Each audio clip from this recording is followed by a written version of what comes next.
Magandang hapon po mga idol. Meron tayong natanggap na speaker dito na Brudo speaker na ang model niya po ay BTS 1739. Ito pa yung 1740 din ito. Ang kanyang ano siya, ang input niya ay 5 volt, tapos ang kanyang battery ay 1800 mAh. Made in China siya mga idol. So, ang may-ari mga idol ay nagcha-charge daw ito. Brudo speaker. Yan. Test natin kung anong sira.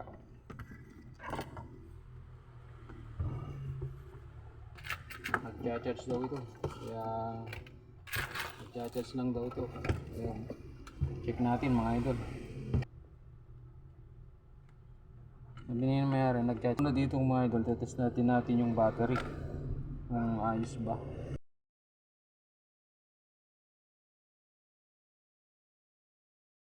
Nakakabit naman lahat mga idol. Charge natin. Ayun.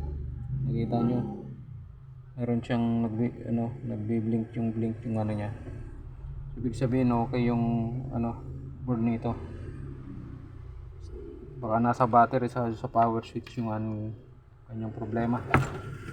Yan. So unang-una ating i-check yung kanyang, testerin natin yung kanyang voltage. Yan, nilagay ko dito mga idol para makita ninyo. Yan. So tester tayo yung kanyang power supply. Yan, meron siya may charge nga yung battery mga idol. Kita nyo sa tester dito. Yan, may yung battery naman. Tinetester natin, mayroon siyang laman. Naman natin yung switch. Tanggalin natin tong ng switch. Ang gagawin natin, tayo actual testing. Ayun, parang pareho sila dito. Ayan, magkamat sila. So ito ang gagawin natin para natin makikita natin okay yung may problema sa switch, hindi nagpa-power on, ay ating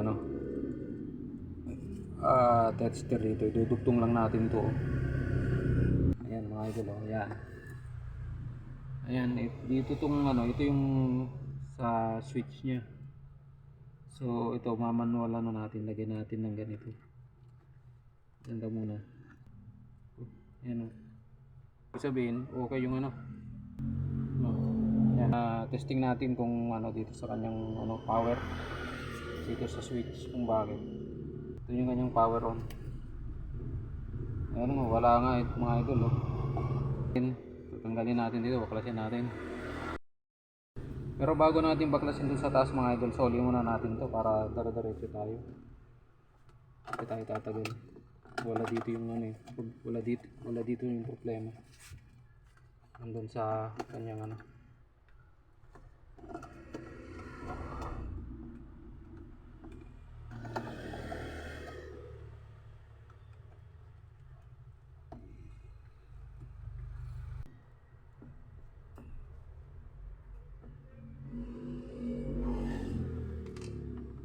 pwede kayo rito mga idol. Ayan, buksan na natin to.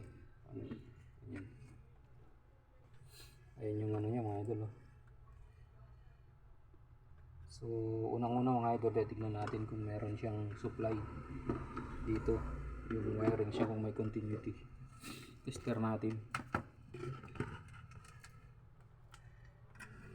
Ayan, yung tester mo. Ayan meron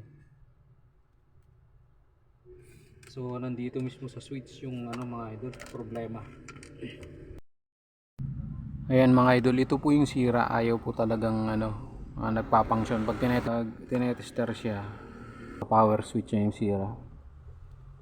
Diniagnose ko kanina, dito yung sira. Gusto natin siya.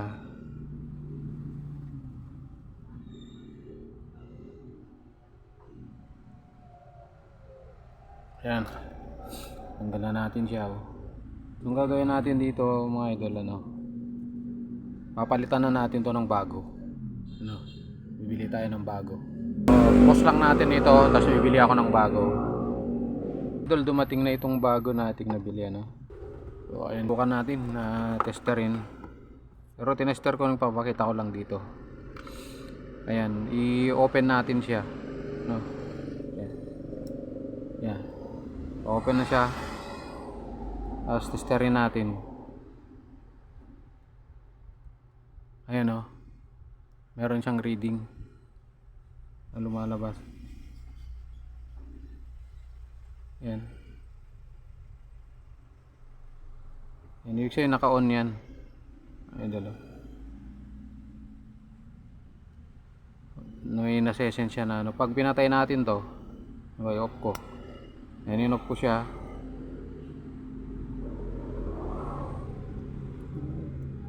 Kaya pinalitan na natin, sira yung isa kanina. Ayan, wala. Open ko siya. Ayan. Lumalagitik kasi ito kapag ino-open na. Yan, oh. Meron siya, mga idol. So lagay natin lalagay na natin ngayon sa ano, install natin. So ang pag-install nito ay pag ganun.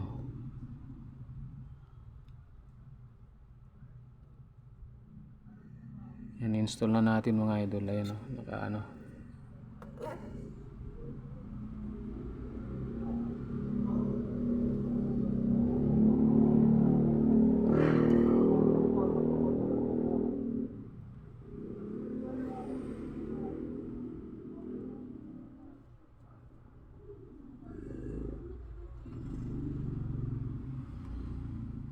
Mapat na, so ang gagawin natin lang ano, dagdagan natin ng solda dyan.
Yan, oh. Tunog. Tapos lagyan natin sa FM mode. Along the night, watch the sunrise. Ayan na natin. Maraming salamat po. Okay na. Maraming salamat po sa inyo mga idol.